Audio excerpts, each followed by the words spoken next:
I have been playing around with the budgeting problem for Blue Sky Building, a construction company, and on their homepage on the trial site I have a new button, and it's really just to kind of show you something to see if this kind of approach will be useful to us.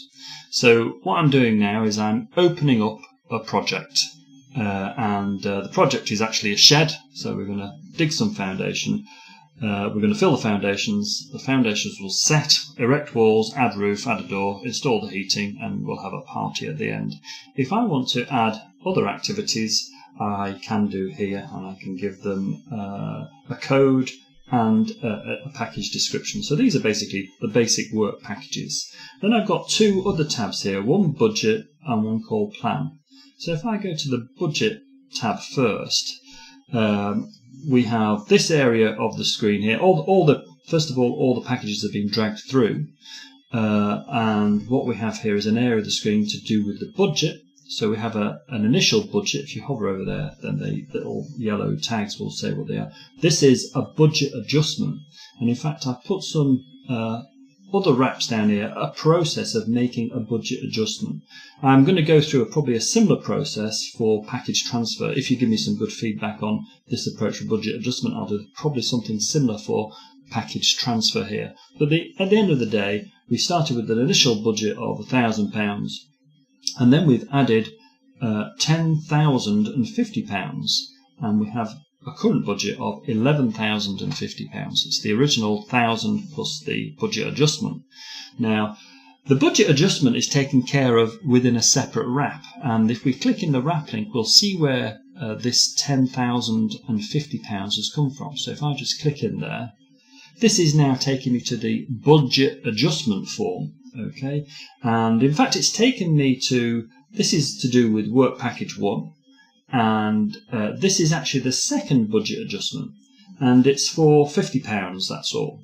The previous adjustment is for £10,000, so the cumulative is £10,050. So just dealing with this one at the moment, we require some more drill bits, because we had to buy some drill bits because the ground was quite hard. I'm struggling here to think of scenarios that we might be involved in, but let's say that this is going to result in a delay of 1 day. It's not going to add anything to prolonging the duration of the task, but we have to wait 1 day for the drill bits to arrive. The previous task introduced a delay of 1 day, but it prolonged the job by 10 days.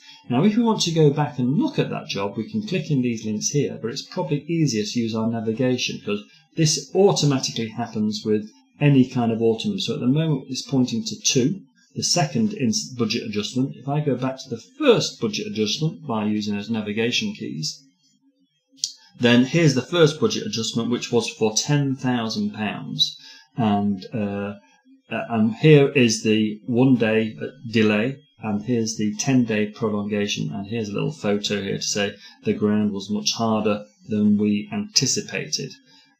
So I can go back to the second budget adjustment, which probably makes a little bit more sense now, and then I can even go back into the budget. So, and I'll click on the budget tab. So that's where we'd be. There's another one here for £30. If we click into there, we'll see what this budget adjustment was. In this case, work package 2 has only had 1 budget adjustment, and it's to get some hardener for the concrete. There we go, that's the hardener for the concrete. There's no delays, and so it hasn't affected program at all. So we'll just jump straight back there. So what we have here really is a way of tracking the changes. We've got a history here of the various budget adjustments, and we can track that through time. We can also list out all those budget adjustment forms as well, separately to looking at on the budget.